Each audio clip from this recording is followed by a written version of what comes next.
po. Ito na, start na.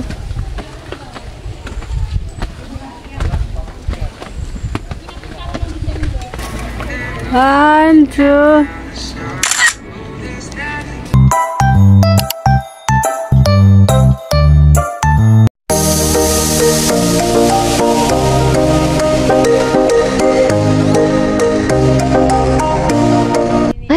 Ay nakangay, eto naman po kami. Kami gagala na naman. At ngayon po ay nasa Quezon Province na po kami. 42 years. Yan. Pupunta po kami doon sa tourist spot ng Quezon, which is ang Kamay ni Jesus. Yan. Tutupad na ang aming pinapangarap lamang na makaakyat sa bundok ng Kamay ni Jesus. Ayan. Samahan niyo po kami.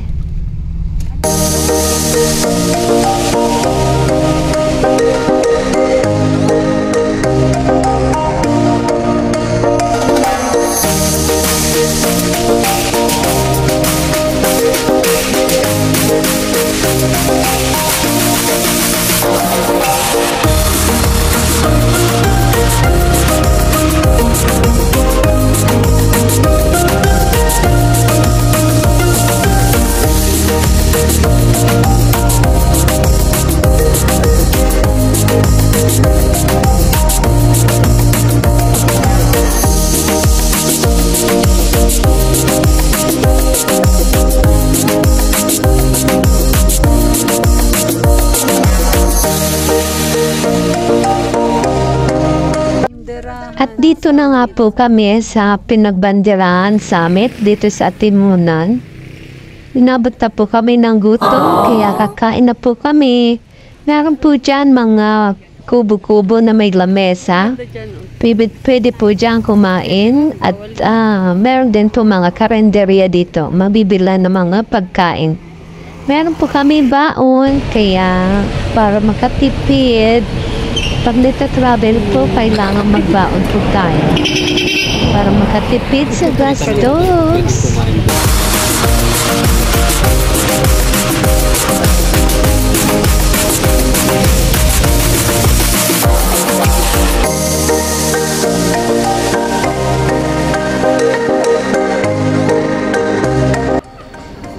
Kain na po tayo. Ulam po natin is pinangat pilaing at adubong manok. Let's eat!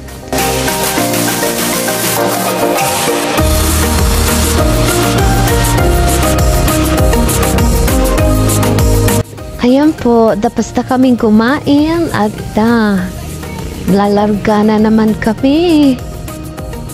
Medyo malayo-layo pang amin bampiyahin.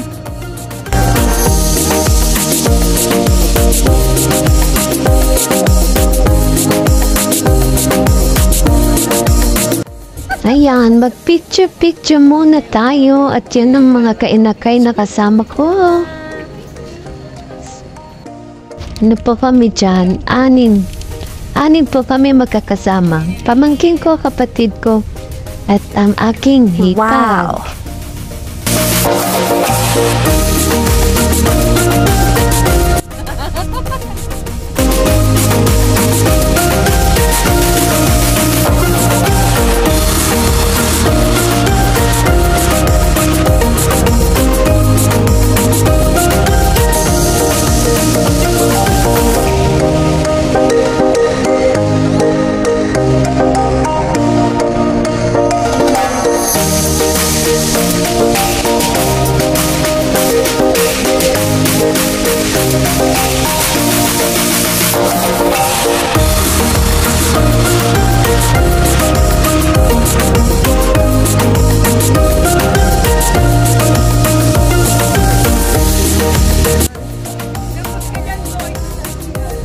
Ayan, nandito na po kami. Wow!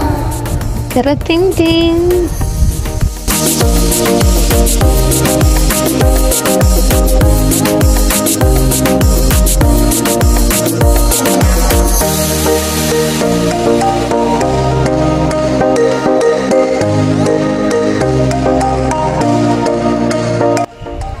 Ayan po, napansin po namin na ang floor dito ay may mga nakasulat. Ayan po. Ang bawat tiles may mga nakasulat siya.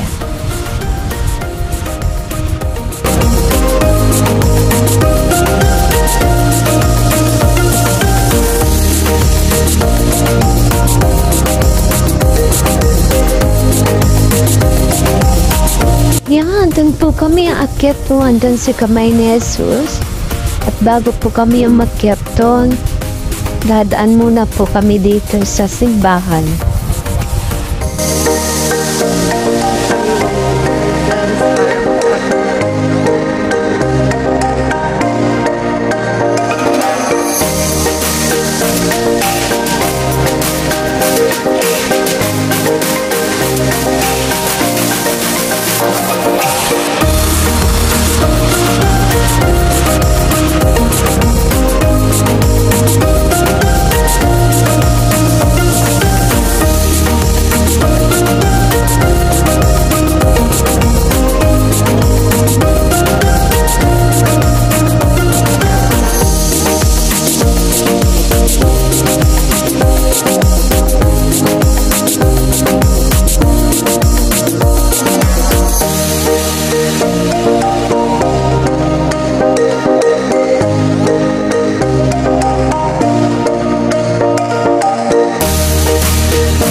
Ayan, tapos na po kami magdasal at dito na po tayo dun sa taas ng grotto.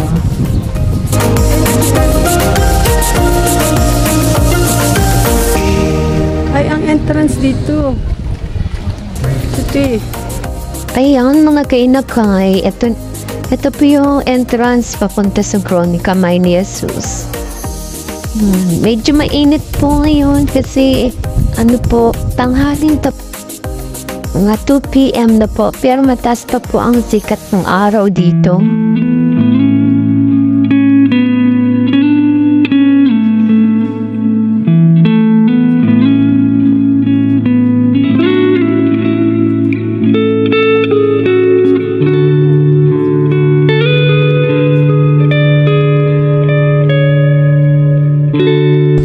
Ito na, start na.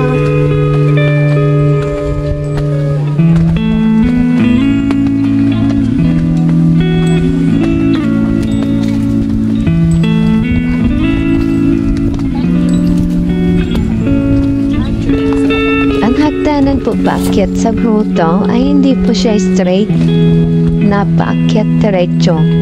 Meron po, liliko ka po, paliko-liko po, hindi siya straight. Kaya hindi po nakakapagod. Ay pahinga po para pumunta dun sa kabila. Then akyat na naman, punta sa kabila, akyat, yan. Ganun po ang dito. Way, kasi po may mga way of the cross po dyan.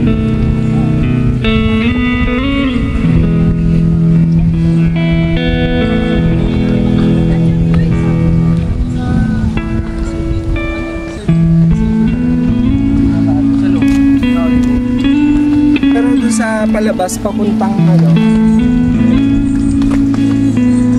Kaya pa? Kate. Kaya pa. Picture tita dyan, oh.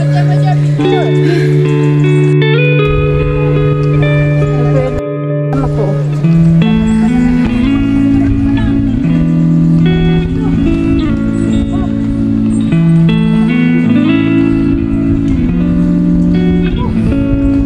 Alam naman masyalang.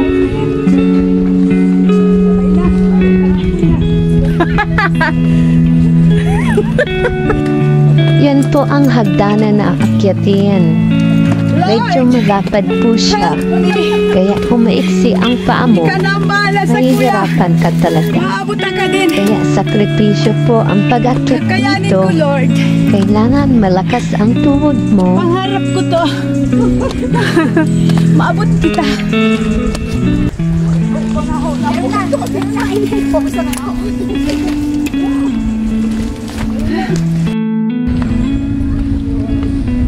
Ayan, pagpa malapit na sa tuktok yan, talagang hihingalin ka. Pero sacrifice yan po para makarating sa kamay ni Jesus at makapag-pray tayo.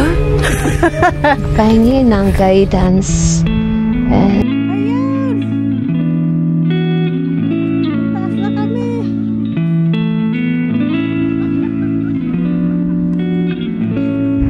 Ayan po, medyo malapit na po kami. Kakarating na kami sa itaas. Wow! Ang aking hit pa, hinihingal na rin. Exercise natin. Ayan, medyo mataas na po. Oh.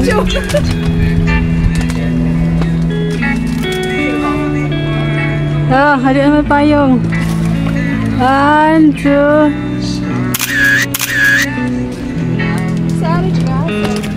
Pahingalo!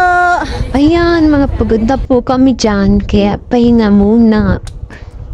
Na ilang minutes ba pinakatuktok na po kan aming destination.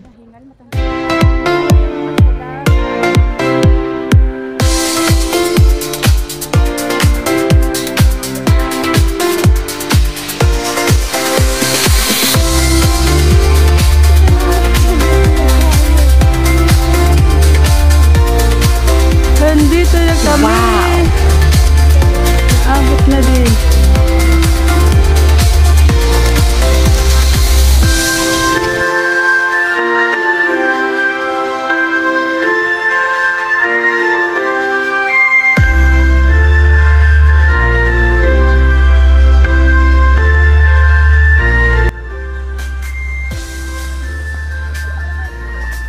Ayan, thank you Lord at nakarating na po kami dito sa taas na aming pinapangarap lamang.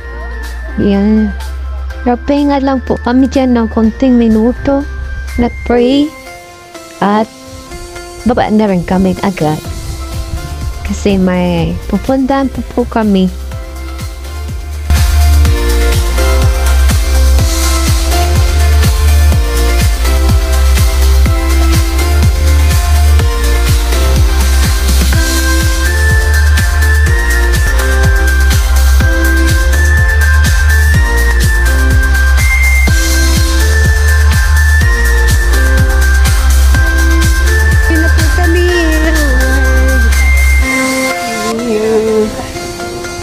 Ayan, bababa na po kami.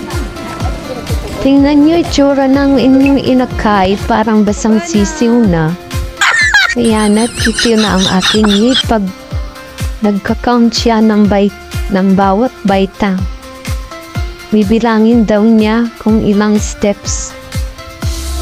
Straight na nga po pala ang hagdanan dito pababa. Di gaya ng paakyat, taliko-liko. Ito pong pababa, straight na. One line straight.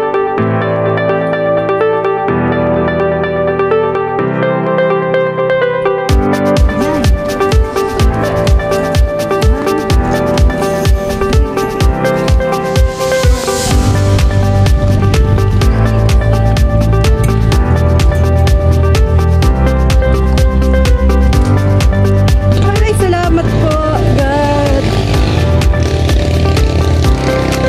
Karating sa finish line.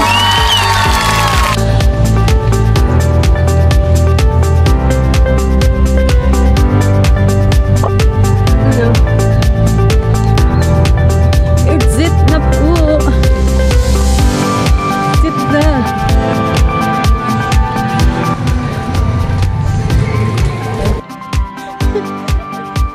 Kaya yan, kaya mo yan. Okay.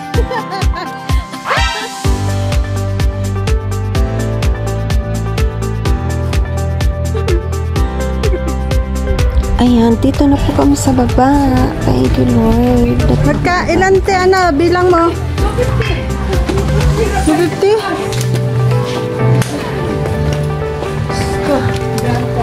Granted ang wish ko. Sige, ang isa mga wishing rin. Anong papagawa ko sa alawi ka wishing rin after 10 years? Madami na, ano?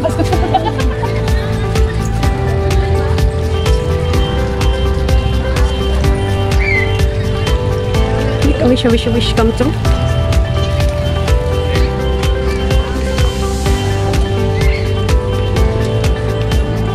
Ano yan?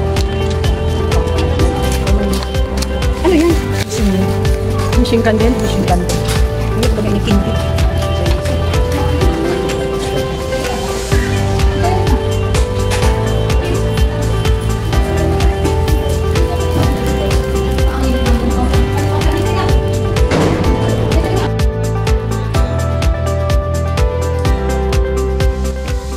Ayan, at nagtulos din po kami ng kandila at na-pray.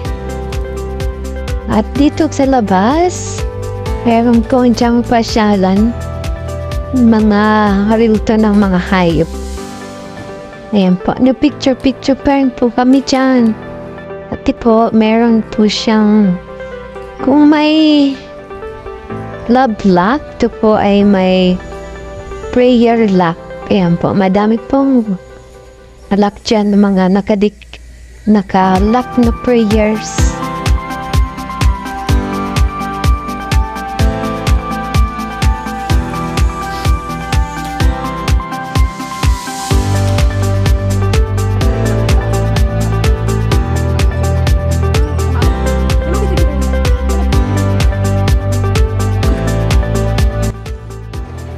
Meron din po bilihan dito ang mga souvenir items. Kung pasalubong dito po, meron pong mabibili dito.